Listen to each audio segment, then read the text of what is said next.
Wait, so a former governor is detained for over a month without trials, and nobody in power is speaking up, even the so-called opposition. Is this justice or a warning shot to anyone thinking of challenging power in 2027? This might be one of the most dangerous political moments Nigeria has ever faced in recent years, and a lot of people are not paying attention. So here is what is going on. In this video, a political voice reacts to the alleged detention of a former Kaduna State Governor, Nasiru El-Rufai, claiming he has been held by agencies like the EFCC and ICPC without trials. But it goes deeper than just one man. This conversation touches on abuse of power, weak institutions, silence of opposition, and whether Nigerian democracy is quietly being reshaped. But before we go further, take a second to like this video, subscribe to this channel, and turn on notification so you don't miss important political updates and latest gist shaping Nigeria. Thanks for your support. Now let's get into it. His statement, El-Rufai has been in detention for over a month without trials. Now pause right there. If that claim is accurate, that is a serious constitutional issue. In any democracy, detention without trials raises red flag immediately. He then says this could be a warning to strong figures planning to oppose Tinubu in 2027. This is where politics enters the conversation, because in Nigeria, timing is never accident. If a powerful figure is being targeted, people will always ask, why now? Next, he says the president has weakened institutions and is using them against citizens. That is a heavy accusation. But let's be honest, Nigeria have had days before, across multiple administrations. The real issue is not just who is in power, but whether institutions are truly independent.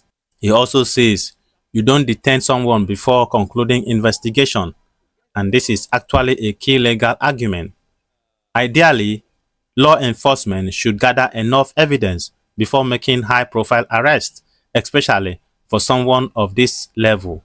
Then he added, even if he did something wrong, that does not justify his treatment. Now this is important because justice is not just about punishment, it's about process.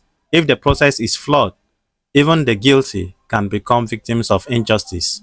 So let's step back and really think about what this means. This isn't just about El-Rufai. This is about a pattern Nigerians have seen before. Powerful people use state institutions. Selective justice and consequences only comes after power is lost. It raises one uncomfortable question. Is justice in Nigeria totally blind, or does it depend on who is in power? And then the speaker brings up past cases like Dansuki and Malami showing a circle. Today's powerful man can become tomorrow's victim. That is not political commentary. That is a warning about how system can turn on anyone. For every Nigerians, this is a serious implication, because if a former governor and minister can be treated this way, what protection does the average citizen have? It also affects trust in the judiciary, confidence in elections, and belief in democracy itself. Once people start losing faith in institutions, the entire system becomes unstable. Now let's be fair, not everyone agrees with this perspective. Some people will say, if he committed crime, he should face the law, no matter who it is. Others will argue, this is selective justice, targeting political enemies while allies are protected. And then the third group, those who believe the entire system is broken, not just one administration, and they claim that there is no opposition in Nigeria. That is controversial, but many Nigerians actually feel that way. The idea is that real opposition is now coming from activists, social commentators, and every citizens online, instead of traditional political leaders. So here is my honest take. This situation, whether fully accurate or not, reflects a deeper problem in Nigeria: weak institutions and strong individuals. In a healthy democracy, institutions are stronger than any individual, including the president, governor, or any politicians. But in Nigeria, it often feels like power defines justice, not the other way around. And the warning he gave is actually powerful. One day you will no longer be in power. History has shown that repeatedly. So, any system built on intimidation or control eventually turns back on those who created it. At the end of the day, this is bigger than Aero5. This is about the future of Nigerian democracy, the independence of institutions, and whether justice can truly be trusted. So, now I want to hear from you.